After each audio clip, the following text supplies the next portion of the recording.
Taxes don't get me started. This is a conversation about advertising. And here is your host, freelance creative director and creative circus department head, Dan Balser. Yes, welcome back to another episode of the podcast. And as you probably don't realize on the other side of it, it's been a while since I recorded this. It's been, I don't even know the last time.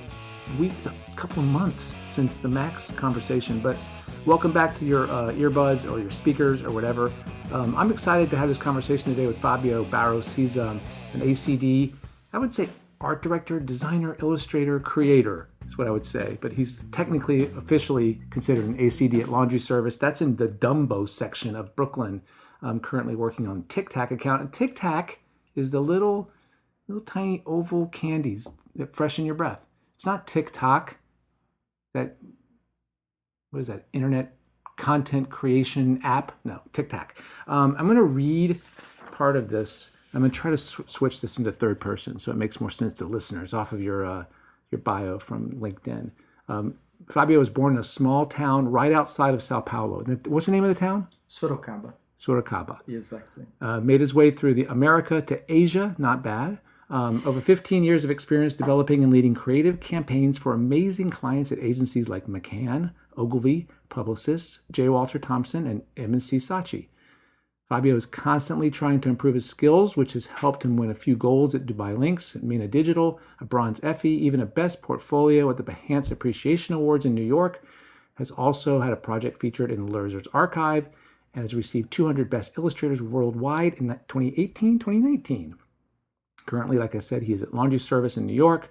He's a PlayStation lover. I'm going to try really hard, listeners, not to spend the next 30 minutes talking about international soccer or domestic soccer.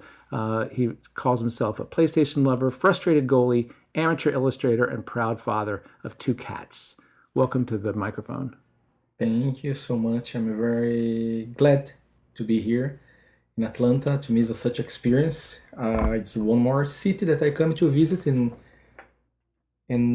if you guys need to talk advertising, it's something that I love, and every time I'm going to be very happy to come back. This is your first time in Atlanta? It's my first time in Atlanta. Oh, wow. Interesting. Yeah. So PlayStation, not Xbox? You play FIFA on PlayStation? No, and I have a good excuse for this. I don't know if I'm allowed to play in a podcast. In Brazil, original games was very expensive. Mm-hmm. So fake games, they know is more is cheaper. You mean like emulation, or are you talking about copied or bootlegged? Exactly, like it's a copy. It's a copy disc. Right, let me say this: a copy disc. Like you buy $1, $2, but just work in PlayStation, doesn't work in Xbox. Yeah. So because this, I became a big fan of PlayStation 1, PlayStation 2, PlayStation 3, and now the 4. Like is a part of my life. So cool. Because of this epopeia. So listeners, if you haven't already seen the link to Fabio's website on the Facebook page, which by now you should already have liked the Facebook page for the podcast, because you get all this stuff just given to you for free. Facebook.com/DGMS podcast. If you haven't seen it yet, check it out at fabiobarros.co. The work is it's vibrant and it's alive and it's beautiful, and there's a richness to it that I think that you cannot escape the Brazilian in you. You can't escape it. No. Do you find that you go to that as your sort of starting point, is sort of the expression of sort of, there's an energy and color in your work? Do you find that that's sort of where you start? Yes, sure. We say something about Brazilian, like I'm not the first way that I will say my work and say about the colors. You did some comments that is so Brazilian. Yes, like I'm very proud of the place I am. Mm-hmm. I'm from, like I love my country, even my football in my country, and I think all the Brazilians, we like strong colors. We start with our jersey, the national team. It's so yellow. It's very yellow. I need to confirm this, but I hear that the yellow from Brazilian jersey is a strong yellow. Only Nike has this kind of Pantone. Only Nike has this kind of yellow, and it's just exclusive for Brazil. So no anything has the same yellow of Brazil in the jersey. Right, that would totally make sense. I would believe that completely. Yeah, and I grew up And I was raised in advertising watch, like the famous Havaianas flip-flops advertising. Yeah, I know that. Yeah, it's very famous. If you check the Havaianas, it's every time it's so colorful, it's so vibrant, as you said, like it's so Brazil. Do you know, like, yeah, I think that kind of my art translate a little bit like where I'm from with this Stan Lee and Jack Kirby comic Interesting. book colors. Oh, that's as well. really It's interesting. that kind of mix. That's cool because it's like it's flowers with a little bit of gunmetal and blood, maybe, right? Exactly. It's kind of cool. So we didn't go over the resume, but I do want to say that I think in your presentation you had explained that you basically just took a chance, went to New York to basically learn the language at some point. Yeah.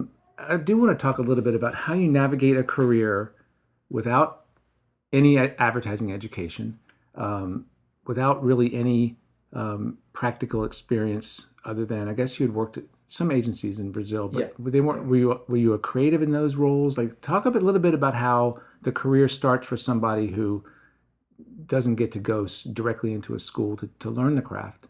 Sure. Yeah.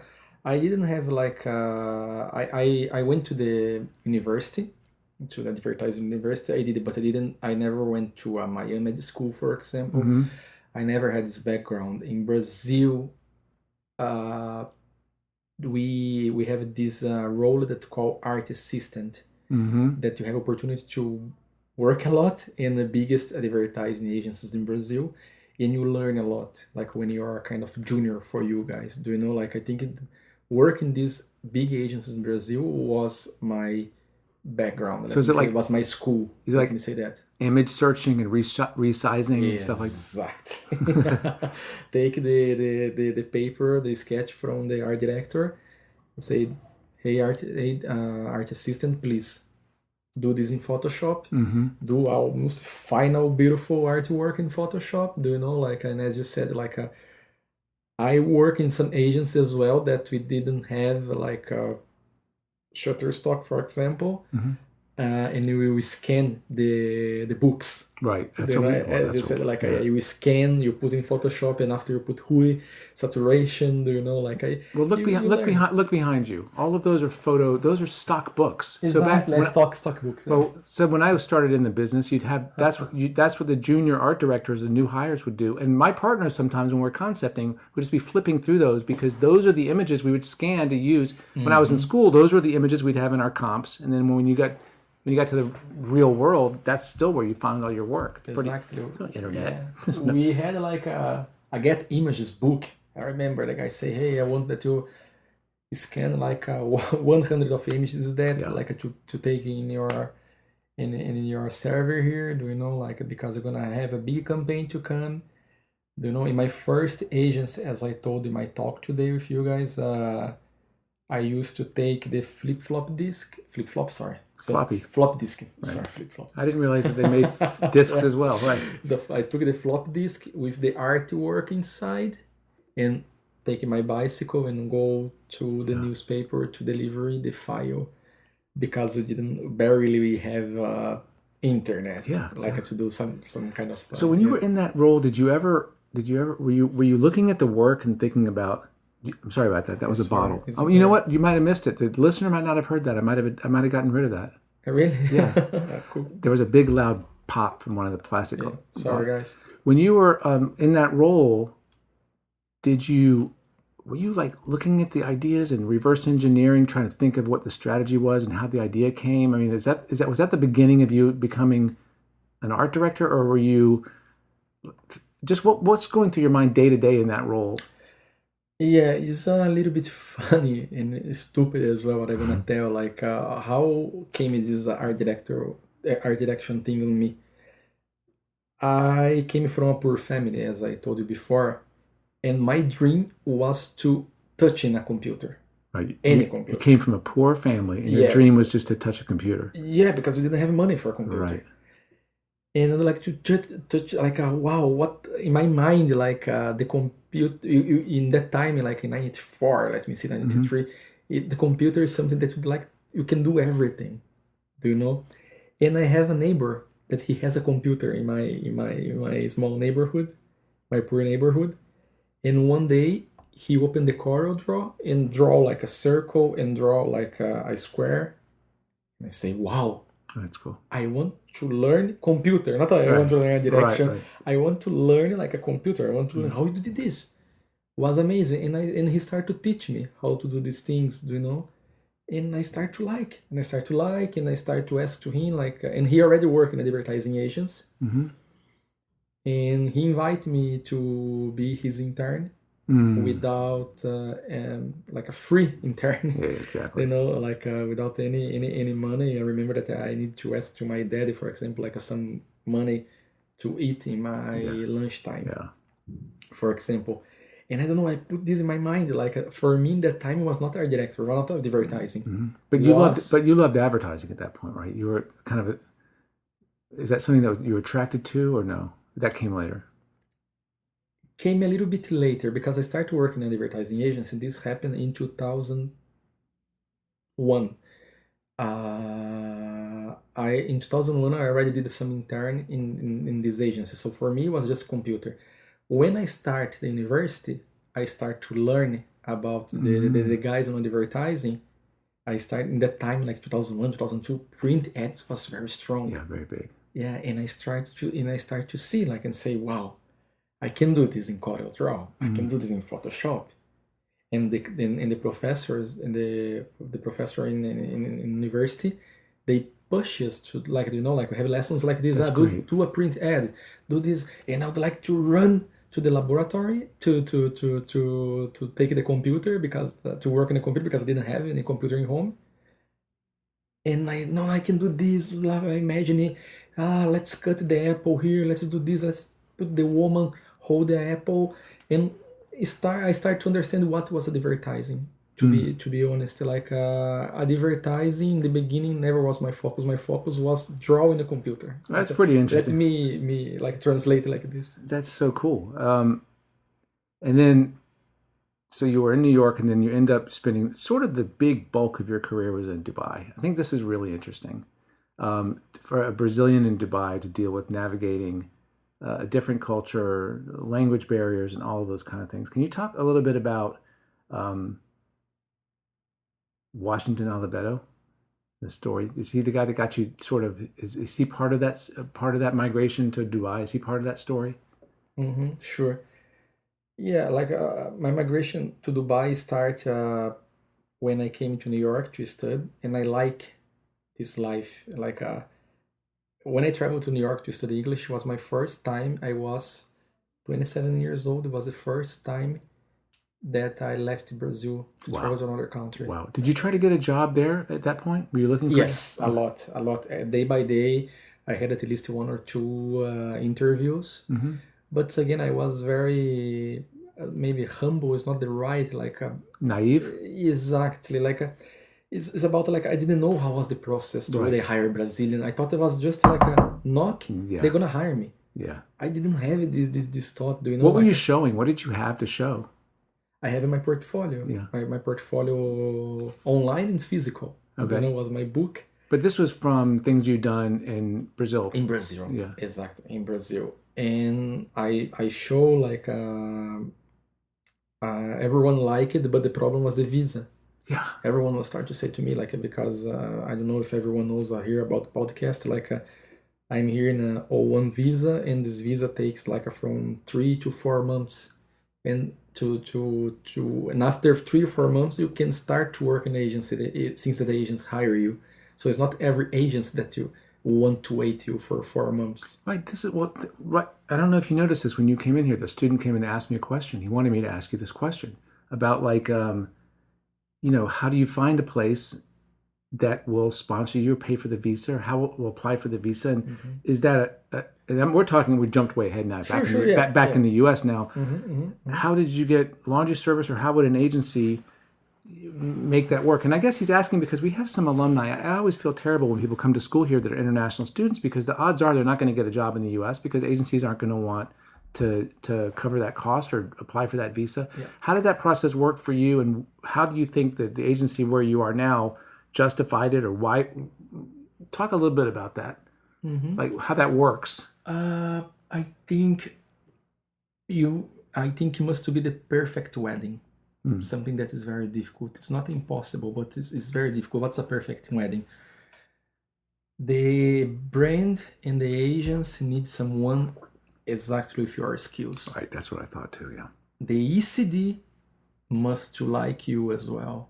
Do you know, like the recruiter, of course, is the first one, must to like you as well. Like it depends. It's like sometimes they have a role there, and it's not for you. Right. They're not gonna hire you. You know, like for example, I have these skills, illustration skills. What skills? Illustration. Illustration, sorry. Illustration skill, and sometimes the people, like some recruiters, say no, I want someone with illustration skills. Do you know? And sometimes no, I want someone with app design skills. Right. Because this I said to you, I call the perfect wedding. Is the ECD fall in love for you? The people in the CDs like you as well, and in the same time, the agency has that perfect role that fits on you, and the clients need someone like you specifically. It's a specialization. It's like you have one thing that's perfect, or a set of things that's perfect. Yeah. It's not perfect, but it's again, since that we work to TikTok now, for example, is a fun brand. You know that there are cool means to work. Do you know, like when the ECD hired me, they saw like this. Wow, wait, is our direction. With TikTok, we can use like some illustration skills. He likes to play with colors a lot. You know, can be a good mix. So the ECD has this idea like how he can bring people to specific client. Right, that's cool. The visual storytelling is amazing. And the question that I'd written down is the exact opposite side of the same question, which is how have you, when you're choosing where to go, do you think that has limited your options because you do this one thing really well? And do you think it's harder to find an agency where you're happy and you're satisfied, or do you just feel like whatever the brief is, you'll figure out some solution for it and you don't know what it's going to be? Yeah, exactly. I already did some interviews, for example, before to join New York, that some people say this to me, like the person that was hired say this to me, like I won't hire you to a beauty brand, but I see that you never work in a beauty brand. Already happened. And I say, guys, I never worked with a Maggie before. I never worked with a Absolute before. Right, I never worked with a Nestle before. I never worked to TikTok before. Right. I think that I'm not like an art director with one style. Right. No, I have the client. Let's sit and let's see. Do you know, like we can do to this client? Like I think this is a good thing about my field, the advertising field, that you can explore. Yes. Exactly. Today you can create to Nike, tomorrow to Budweiser, and next day to Sephora. I agree completely. I didn't mean to imply that you have one style. I didn't mean it that way. But there is a very strong visual storytelling component. Yeah. And I just wonder, and the reason I'm asking the question is because a lot of listeners of the podcast may be younger and trying to figure out what's the right place for them, or what's going to be a place that satisfies them. And I'm just curious whether you run that filter through your mind, but I'm assuming not. I'm assuming you're saying like, let's do something different and grab some new challenge. Let's figure something else out. Look, I have a not funny story, but like I have friends in Brazil, for example, big friends. They ask to me until now, like to do the menu of the restaurants. Do you know? Right. And I do it. Like it's a menu of the restaurant. Is a silly example, but do you see, guys? I think like it doesn't have like this not my style. This I can do it. Let's do it. Like for example, I did some apps in my life, but I did like 2 or 3. But if you ask to me to do one now, I'm gonna talk to the designer if he already have some experience. I'm gonna go to Behance, to Pinterest. I'm gonna find a way. You know what I mean? Like definitely. I believe that a good art director or copywriter, that they can adapt all the clients. Definitely. You know, like a question. Based on your presentation, so you talked a lot, you showed a lot of work that you did in Dubai, and then you talked about how the process here in the States is different because there's a bigger team. There's almost specialized. It's almost, you have specialization. Did you find that the briefs that you were getting, the assignments that you were getting in Dubai, the strategic thinking, the strategic direction fell a little bit more on you and the creative team? Like that you could kind of figure out what to say a little bit more? Yes and no. I'm gonna tell. I prefer this way that I work now. With a team. Like we have the designer, you have the junior, you have the creative director, you have everything. Because in Dubai, because with this team, like the big job come, like the cool idea come. In Dubai was very difficult because you need to create the briefing to the client. Mm-hmm. Here the briefing came, you sit with everybody, let's do it, let's do the best way possible, and let's go to the success. In Dubai, you need to create the briefing. The client must to approve the briefing to before we start to do, and sometimes you need to pay for the job. The job happen. Oh wow! They have to see it to buy it. You're saying they have to see it sometimes. Interesting. Not all the times, but sometimes yes, sometimes no. Like depend a lot. Is again like it's another amazing like a perfect wedding. Depends who's the ACD. Depends on what's happened. But what's cool, for example, McDiar's, for example, is a kind of idea that I believe in this idea. Me and my partner. We put money and the agency pay us after. Interesting. You know what I mean? Like as I told to the students today, like you need to make happen. Yeah. This is your portfolio. You need like make beautiful your portfolio with the weapons that you have in your hand. Yeah. I want to talk about your advice, and then I have some questions about you. So this advice is great stuff. This was how do you pronounce this? Pronounce that one. Eu mesmo faço. Right. Do it yourself. Do yourself, yeah. What does that mean?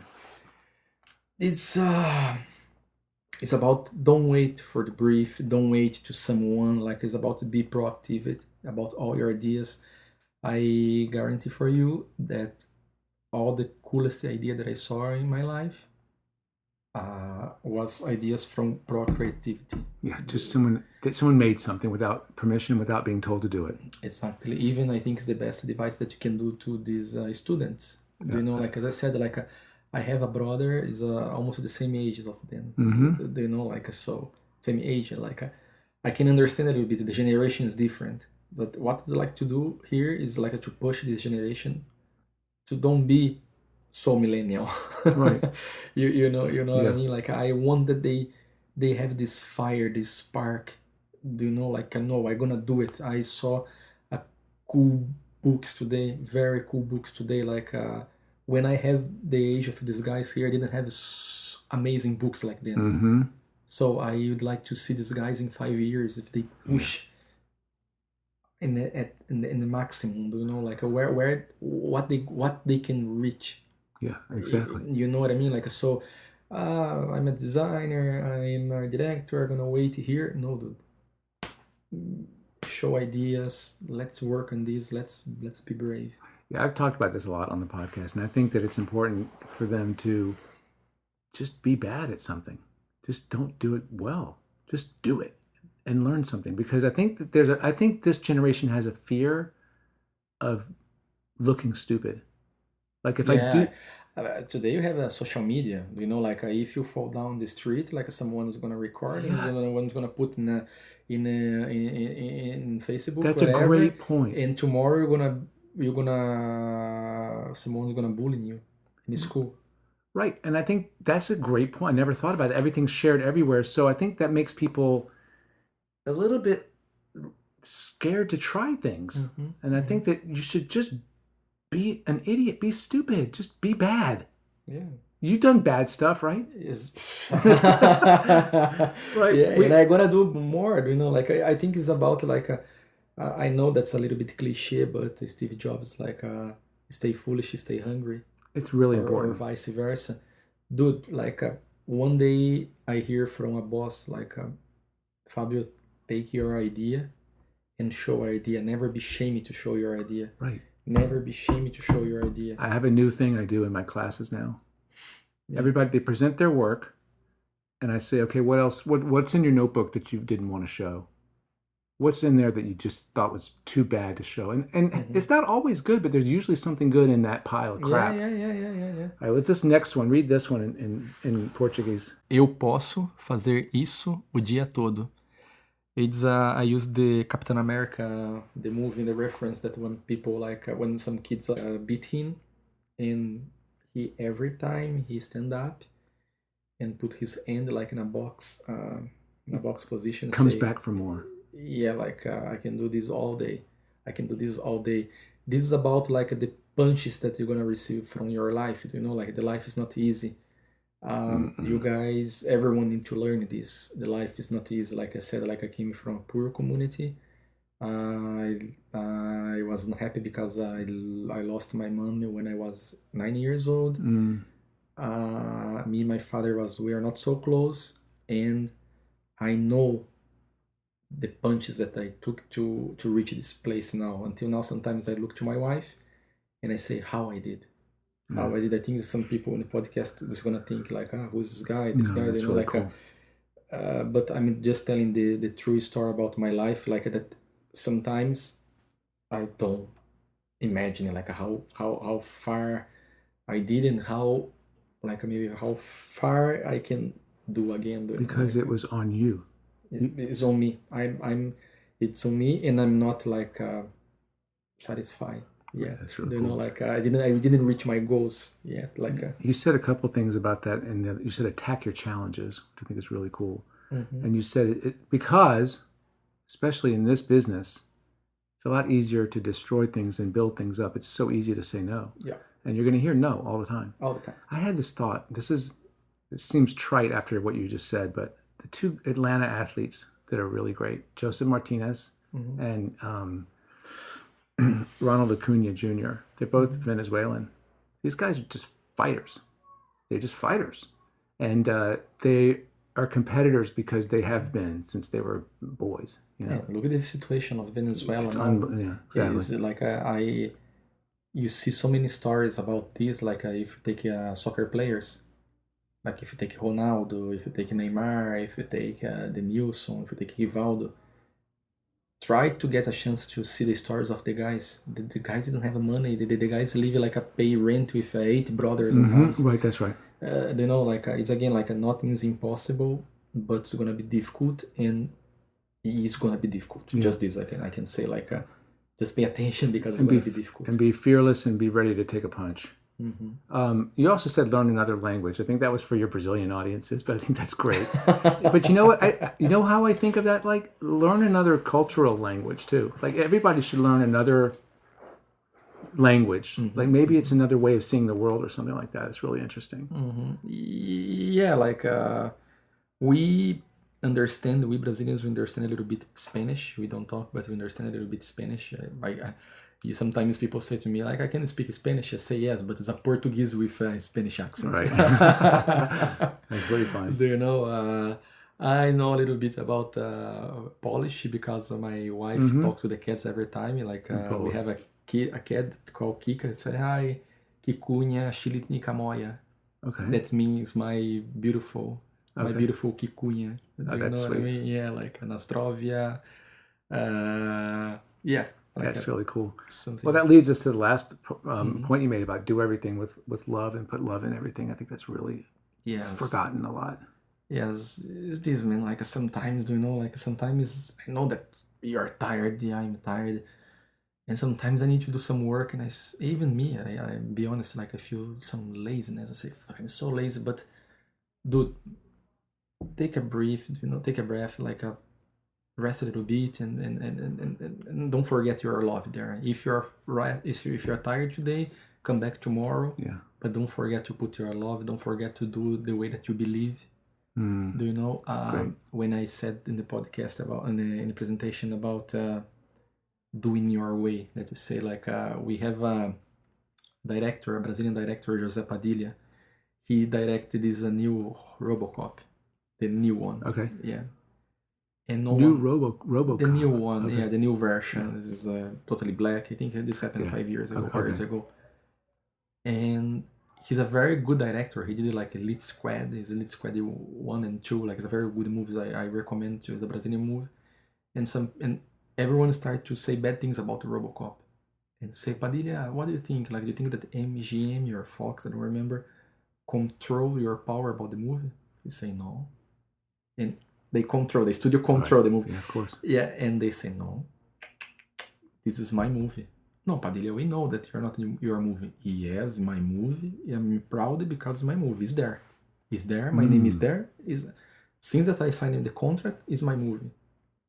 So because this like I don't know what happened in the backstage, but I'm sure that he tried to do his best, but he was not the boss. And because this doesn't matter how many people you have behind you or after you, just put love. Take pride in it. Yeah, that one day you're gonna reach there. This is not like an original phrase from me.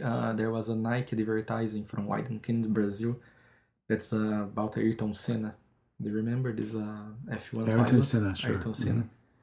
He says something this like in the advertising, like it doesn't matter who you are, doesn't matter where you're from.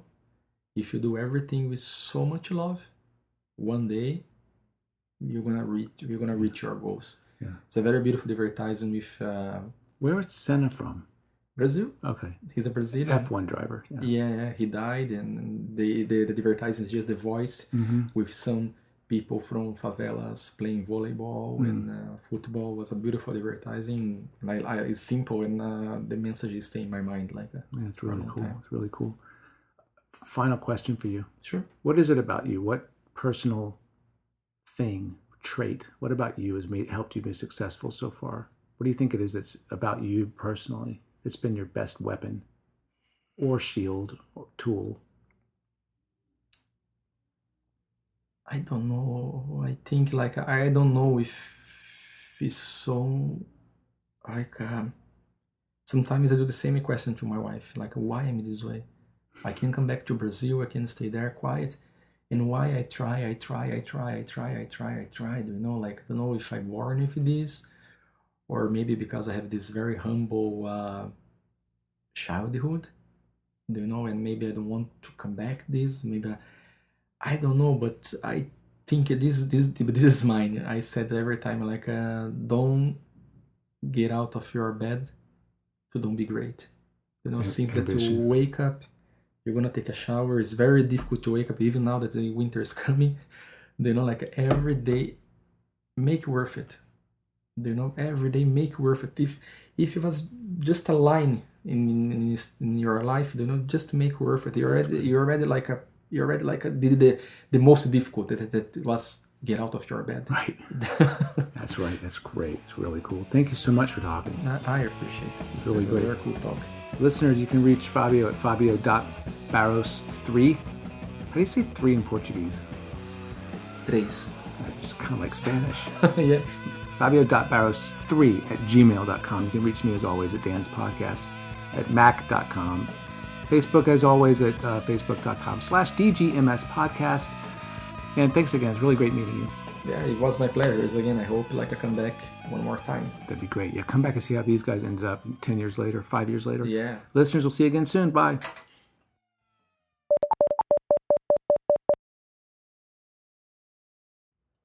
That's all it is. Oh, cool.